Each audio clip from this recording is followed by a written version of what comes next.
I want you to do something right now. Swallow once, just once, and notice what you feel at the back of your throat. Is there something sitting there? A thickness?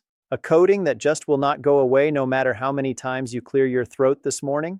Now here is what I want you to think about. You have probably been clearing your throat dozens of times every single day. And if I asked you when it started, you might not even be able to give me a clear answer. It crept up on you slowly. First it was just mornings, then it was all day, and now it is just part of your life. You carry water everywhere. You avoid certain foods. You have probably tried every home remedy your neighbors and relatives could suggest. And yet here you are. Here is what I need you to hear. That mucus is not random. It is not simply your age catching up with you. Your body does not do things randomly. Every persistent symptom is your body's way of communicating something specific. The question is whether you know how to listen. And today, I'm going to teach you how. Because in my experience working with older adults in preventive health, I have seen this particular symptom, persistent throat mucus, misunderstood and mismanaged more than almost any other. People are handed lozenges, they are told to drink more water, they are dismissed, and the actual cause sitting quietly underneath everything never gets addressed. Today we are going to change that. I'm going to walk you through 5 specific research-supported causes of persistent throat mucus in adults over 55. And I'm going to do something that most videos on this topic never do. I'm going to tell you which 2 of these causes are almost certainly working together in your body right now, because they almost always do, and how that combination makes everything dramatically worse. My name is Dr. Franklin. I work in preventive health and senior wellness. And my commitment to this community is always the same. Plain language, real research, practical steps you can start using tonight. Before we go any further, drop a comment below and tell me this. Is your throat mucus worse first thing in the morning, or does it stay with you all day long? Because your answer to that one question actually tells me quite a lot about what is driving this in your body. Write morning or all day in the comments. I read every single one. Now, let us get into it, starting with the piece of biology that most people have never been told, and it changes everything about how you understand this problem. Your body produces mucus every single day, non-stop, around the clock, and that is completely normal and completely healthy. Mucus is your body's protective coating for your airways. It catches bacteria, dust, and viruses before they can settle deeper into your lungs. It keeps the delicate tissue lining your throat moist and resilient. Without mucus, your airways would dry out, crack, and become vulnerable to every pathogen you encounter. Mucus is not the problem. The problem is what happens to that mucus as we get older. Here is something that research has confirmed clearly, but that most people are never told by their doctors. There is a system in your body called mucociliary clearance. Your airways are lined with millions of microscopic hair-like structures called cilia. Their job, done millions of times a day without you ever noticing, is to sweep mucus upward and outward, keeping it thin and moving so it never accumulates. In a younger adult, this system is efficient and fast. Mucus gets produced and cleared almost instantly. But studies confirm that as we age, these cilia slow down. They beat less frequently, and the result is that mucus that would have been swept clear in seconds at age 40 can pool and accumulate for hours at age 65 or 70. What this means practically is that any factor pushing your body toward excess mucus production will hit harder and last longer in an older adult than in a younger person. That is not a complaint about aging. It is simply the physiology, and understanding it is the foundation of everything we are going to talk about today. So, with that context in place, here are the 5 causes. And I want you to listen carefully, because I am going to tell you which ones tend to stack on top of each other. The first cause is one I want you to pay very close attention to, because research consistently shows it is the most frequently missed explanation for persistent throat mucus in this age group. It is called laryngopharyngeal reflux. You may have never heard that term. Let me explain it in plain language. Most people are familiar with heartburn, that burning feeling in the chest after a heavy meal, classic acid reflux. But there is a quieter, more deceptive version of this problem, one with no chest burning, no obvious digestive discomfort whatsoever, just a throat that will not settle down. Here is what happens. At the junction where your esophagus meets your stomach, there is a muscular ring called a valve. Its only job is to stay closed after you eat, keeping stomach acid locked away where it belongs. As we age, this valve can gradually lose tone, like a rubber band that has been stretched too many times, and when that valve does not close completely, stomach acid makes its way upward, not just into the esophagus, but all the way up into the throat, the voice box, and sometimes even the nasal passages. Now, here is the biological detail that makes this so significant. The tissues of your throat are not built to handle acid the way your esophagus is. Even the smallest trace of acid reaching your throat triggers an immediate protective response. Your body rushes to produce thick mucus to coat and protect that irritated tissue. This is completely logical biology, but when this is happening night after night while you sleep, you wake up every single morning to that familiar heaviness at the back of your throat, and you have no idea why. Because there is no heartburn, no chest pain, no clue pointing toward your stomach. Research published in clinical ENT literature shows that up to half of people with this condition report no heartburn at all, just chronic throat clearing, a voice that sounds rough in the mornings, and mucus that starts accumulating the moment they wake up. Ask yourself honestly, is your throat significantly worse in the morning than it is later in the day? Does it worsen when you bend forward? Has your voice sounded different when you first wake up? These are the fingerprints of silent reflux. And when I get to the action plan, I will give you specific, practical steps that can begin making a difference tonight. One additional note here that is worth your attention. If you regularly take anti-inflammatory medications for joint pain, ibuprofen or naproxen, for example, peer-reviewed research has established that this class of medications reduces the body's natural protection of the stomach lining. That makes acid reflux, including the silent variety, significantly more likely to occur or worsen. If you take these medications regularly and your throat has been persistently bothered, please bring that connection up specifically with your doctor. Before we begin, take a second and tell me your name and where you're tuning in from. I go through the comments and I genuinely want to know who I'm speaking to and supporting here. The second cause is one that tends to arrive quietly and go unnoticed for exactly that reason. When people think of sinus problems, they imagine the dramatic version: intense facial pressure, throbbing forehead, nose completely blocked, that picture-perfect sinus infection. But in many adults over 55, chronic sinus inflammation presents almost invisibly.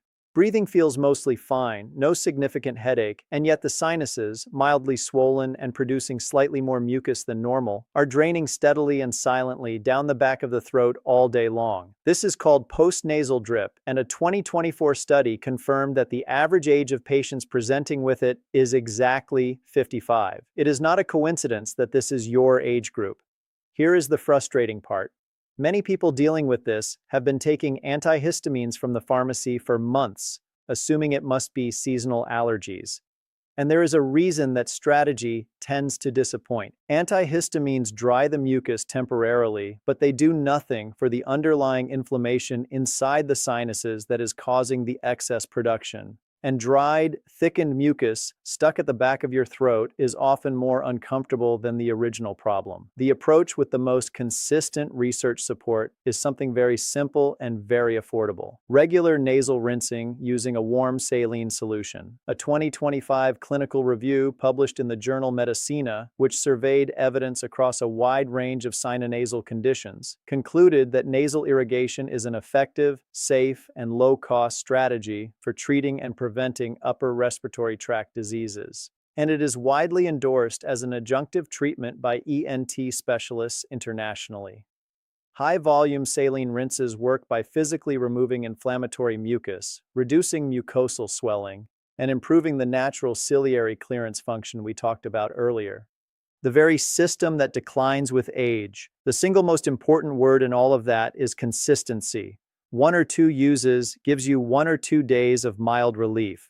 Daily practice, applied correctly, produces cumulative, meaningful improvement. I will walk you through the exact method in the action plan. If you're still with us and finding this helpful, type number 2 in the comments so I know you're there. And if you haven't subscribed, please do. Your support keeps us going. Now, because number 3 is where I see the most surprise on people's faces when I bring it up. Because when patients come in and we start talking through what might be causing their throat to behave this way, their medications, the ones they have been taking faithfully for months or years, are simply not something they think to question. There is a class of blood pressure medications called ACE inhibitors, angiotensin-converting enzyme inhibitors. These are prescribed millions of times every year. They are effective, they are well tolerated in most ways, and they serve a genuinely important purpose. But they carry a recognized class-wide side effect that the research documents clearly. They allow a substance called bradykinin to accumulate in the body. And in a significant proportion of people, studies report between 5 and 20% of users, that accumulation triggers persistent throat irritation and an ongoing urge to clear the throat. Crucially, this is not an allergy. It is not something unusual happening in your body. It is simply how the drug works, and your throat happens to be sensitive to the effect. Here's the detail that causes this connection to be missed so often. The side effect can take weeks or even months to develop after starting the medication. So, if you began a blood pressure pill 8 months ago and your throat started bothering you 6 months ago, you may never have connected those two events. But that timing alignment is exactly the pattern the research describes.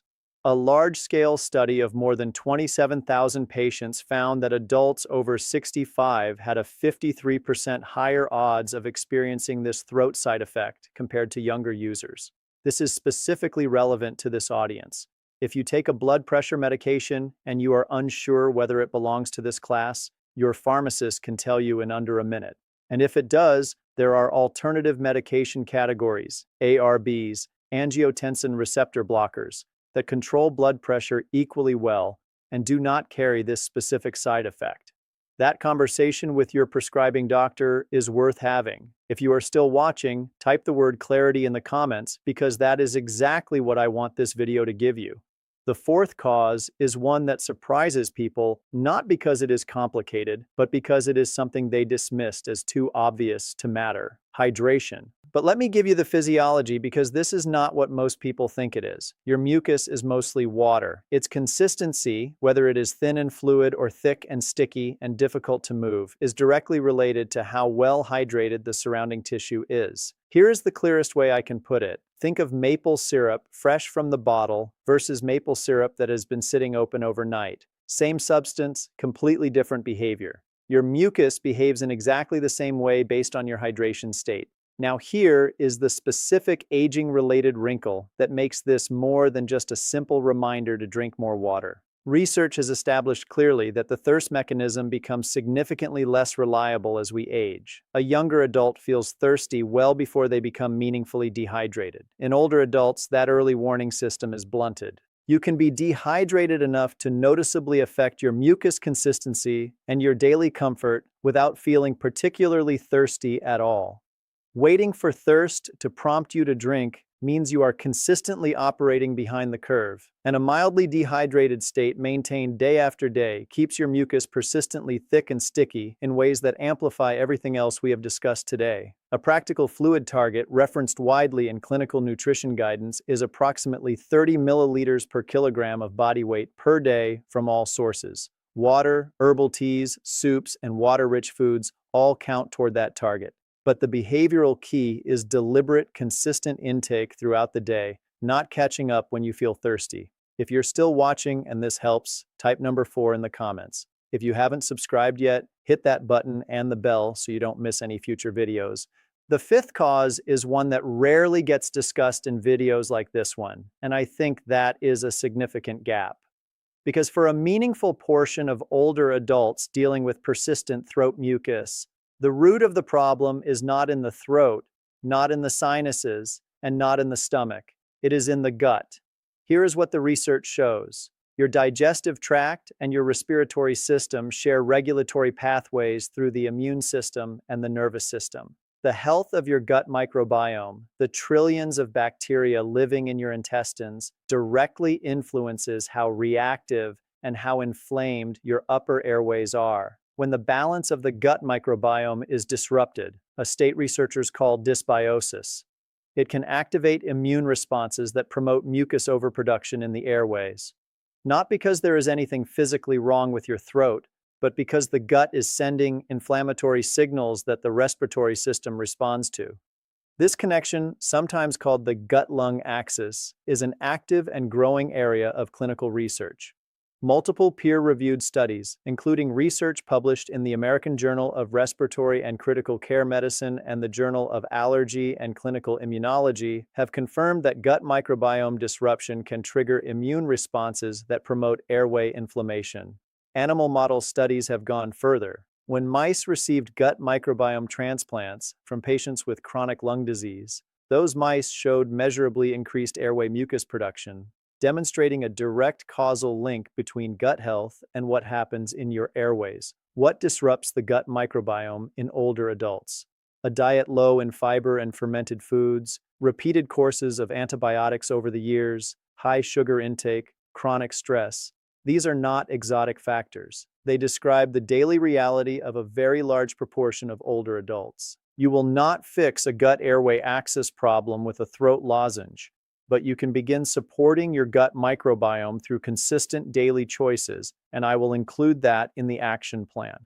Before I give you the full action plan, I need to take a moment that is genuinely important. Most of the time, persistent throat mucus in older adults is benign. It is exactly what we have been discussing today: manageable, addressable, and not dangerous. But your body sometimes uses symptoms to signal something that requires professional attention, not self-management. Please make an appointment with your doctor promptly if you notice any of the following: mucus consistently tinged with blood, even a small amount; difficulty swallowing that is gradually getting worse; unexplained weight loss alongside your throat symptoms; a lump or persistent swelling in your neck; a significant voice change that is not improving over time. These signs go beyond the territory of today's conversation. Please do not work around them. Bring them to your doctor. Now for the action plan. This is the part where everything we have covered translates into something you can actually do. Tonight, stop eating at least 3 full hours before you lie down. When you eat and immediately recline, your stomach is still processing, and the valve we discussed earlier has its hardest time staying closed. 3 hours of upright time after your last meal is one of the most evidence-supported behavioral steps for reducing nighttime silent reflux. Elevate the head of your bed slightly, not with extra pillows under your head, which just bends your neck. Use a firm wedge placed under the headboard legs or mattress. Even a few centimeters of incline uses gravity to your advantage and meaningfully reduces the amount of acid that can travel toward your throat while you sleep. Before you sleep tonight, drink a full glass of warm water. This simple act supports overnight hydration and helps keep your mucus thinner so that morning accumulation is less severe. Tomorrow morning, before coffee and before breakfast, drink 1 to 2 glasses of plain warm water. This one habit costs nothing. It immediately begins rehydrating your body and loosening the overnight accumulation of mucus before it has a chance to become your whole morning. It is one of the most consistently reported, impactful changes people make. This week, get a nasal rinsing device from your pharmacy, a neti pot or squeeze-style bottle. Use water that has been boiled and cooled to a comfortable warm temperature, not straight tap water. Add a small pinch of plain salt and optionally a very small pinch of bicarbonate of soda, which may help thin mucus by gently neutralizing nasal acidity. Use it once daily, preferably in the morning. Give it 2 full weeks of consistent daily use before you judge whether it is helping. Consistency is what separates the people who say it worked from the people who say it did not. Make an appointment specifically to review your medication list in relation to your throat symptoms. Come with a timeline written down. When did your throat symptoms start? When did you last start or change a medication? Bring that chronology. If you take a blood pressure medication, ask directly whether it is an ACE inhibitor and whether an alternative in the ARB class might be appropriate for you. To begin supporting your gut-airway connection, add 1 small daily serving of a fermented food to your routine. Plain yogurt with live cultures, kefir, a small portion of kimchi or sauerkraut. These choices begin to diversify and support the gut microbiome in ways that research links to reduced airway inflammation over time. This is a long-term strategy, not an overnight fix. But long-term strategies are the ones that actually change your baseline. Set hydration reminders. Keep water accessible in every room where you spend time and eat more water-rich whole foods, cucumbers, watermelons, soups, herbal teas. Your mucus will thank you within days. A quick word on popular home remedies because I know you have tried some of them. Honey is genuinely soothing for irritated throat tissue. It is not harmful and can calm symptoms temporarily, but it does not address any of the 5 causes we discussed today. Dairy does not create mucus from nothing. The science does not support that. But some individuals find that dairy proteins create a sensation of increased thickness in existing mucus. If you notice a consistent pattern, a 2 to 3 week reduction trial is worthwhile. Apple cider vinegar is a popular suggestion online, but for anyone with silent reflux, introducing additional acid into the system can actually aggravate the problem. Please be cautious there. Here's what I want you to walk away with today. That persistent mucus coating the back of your throat has a reason. 5 possible reasons, actually, and most people living with this problem have never had a single one of them explained properly. Silent reflux happening quietly while you sleep with no heartburn to warn you, postnasal drip from low-level chronic sinus inflammation that never announces itself dramatically. Medication-related throat irritation, specifically from ACE inhibitors developing months after starting a medication and never getting connected. Chronic mild dehydration, running just below the level that triggers obvious thirst. And gut microbiome disruption sending inflammatory signals your airways are responding to. None of these require you to simply accept a life of constant throat clearing. Each one has a practical, evidence-grounded response, and none of the first steps require a prescription or specialist. They require some knowledge, some consistency, and a willingness to treat your symptoms as a signal worth responding to rather than a nuisance to manage. If someone has ever told you that this is just getting older, I hope today gave you a different lens because you are not just aging, you are dealing with specific, identifiable, addressable physiology, and you deserve to know that. Make sure you are subscribed and have notifications turned on. I have a video coming very soon on exactly how gut health connects to the chronic inflammation patterns that drive some of the most common complaints I hear from adults in this age group. That is a conversation you will not want to miss. If this video gave you something genuinely useful today, would you share it with one person who has been quietly dealing with this same problem? That one share costs you nothing and could genuinely shift how that person understands their own body. And before you go, tell me in the comments which of these 5 causes surprised you the most and how long have you been dealing with this? I read every comment personally. This is a real conversation and your experience matters here. Take care of yourself.